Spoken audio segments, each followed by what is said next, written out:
This is life as a 5'11" man in modern day society. In today's video, we're going to be going through what it's like being a 5'11" man or 180 centimeters in the age of 2024.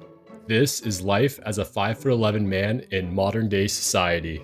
Everyone always says that 5'11" men are built different, but I want to do my own research on this height to see what it's actually like. What impact does being so close to 6 feet tall have on your brain? Do you have to lie about your height constantly? And are you considered short or tall? Is 5'11" the most alpha height? These are all the questions I want to answer in this video. Get ready, because today we are going to do a complete deep dive on the height of 5'11" and look at what psychological effects being this height has on your happiness and your relationships. Is it actually good to be statistically slightly above average? This is a disclaimer. This video is just my opinion and not scientific fact. The measure of a person's height is an inherently subjective interpretation. I find people with similar heights usually share similar psychological characteristics, which is why I'm covering the topic. This is just my opinion, and if you have any thoughts about it, you can leave a comment down below. Thanks. Starting off with the childhood of a 5'11" man.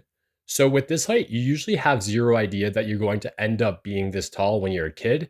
The previous video I made being 5 foot tall as a man, it was pretty obvious from an early age that you will be short, but the height of 5'11" is a very normal height, especially in 2024. Brief history, but back in the early 1900s, if you were 5'11", did you know that you were actually considered tall? I'm just saying, that height power creep is real. You can argue that it's above average, but you simply just won't stick out for your height if you are in a crowded place. There are 3 types of childhoods a 5'11" person has. There's the boys that are usually on the shorter side of kids their age in high school. Then they hit a growth spurt that boosts them up 6 inches at around 16 to 18 years old. Then there's boys who are just always an average height their whole life and have a linear height trajectory. So kind of boring. Then you have the unfortunate ones who were super tall as kids, but then just stopped growing for one reason or the other. In my opinion, being the kid who was always short but then got a growth spurt later in his high school years is the best scenario to be in. This is why we height max. When you were once short but now tall, you can truly appreciate the fruits of height growth. The 5'11" childhood is pretty basic. And again, this is strictly based on height. I want to make it clear that if you were abused or had a poor childhood, that's a completely different topic. And we're comparing the height of 5'11" in developed countries, not third world nations. You will go through childhood pretty much blending into the crowd. Arguably, this will help you fit in more and allow you to develop proper social skills because you're not getting bullied for your height, as well as you're not tall, so you won't be praised for your height either. This is why, in my opinion, being 5'11" allows for S-tier childhood development. Celebrities like Matthew McConaughey, Leonardo DiCaprio, and David Beckham are all 5'11" tall. And you start noticing a trend that these 5'11" guys are usually the most charismatic people in Hollywood. Through being an above average height, they've been actually able to max out their charm and charisma, which has given them countless positive benefits in life. As you become an adult, being 5'11" has one obvious fault to it, and that is, well, you aren't 6 feet tall. You are literally just 1 inch off from being that golden standard.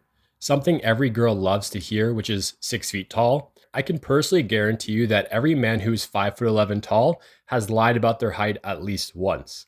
It's the classic meme of the 5'11" girl standing next to the 6 foot guy in air quotes, and the 5'11" girl just mogs the guy into oblivion. Now, the good news is if you use the metric system, the difference of 180 centimeters to 183 centimeters is less of a big deal. But still, in the back of your mind, it has to mess with you a little bit. Here's a Reddit post of a non-famous man who is 5'11" inches tall and his anecdotal take on what it's like to be this height. There's multiple threads similar to this, but I just thought this one was interesting. The user, let's call him Jeff in this case, goes on to say that he has multiple friends who end up faking their height stats and probably wear shoe lifts, honestly, just to compensate and, make them over 6 feet tall. Now, personally, this post seems like insane cope from the guy, but his point is still valid.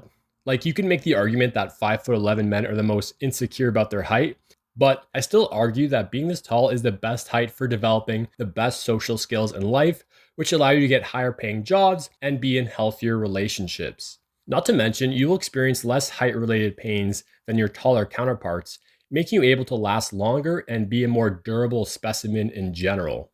So, to wrap up the video on being 5'11" as a man, you can make an argument that you're the best height from a social development perspective. Will some shallow women reject you because of your height? Sure.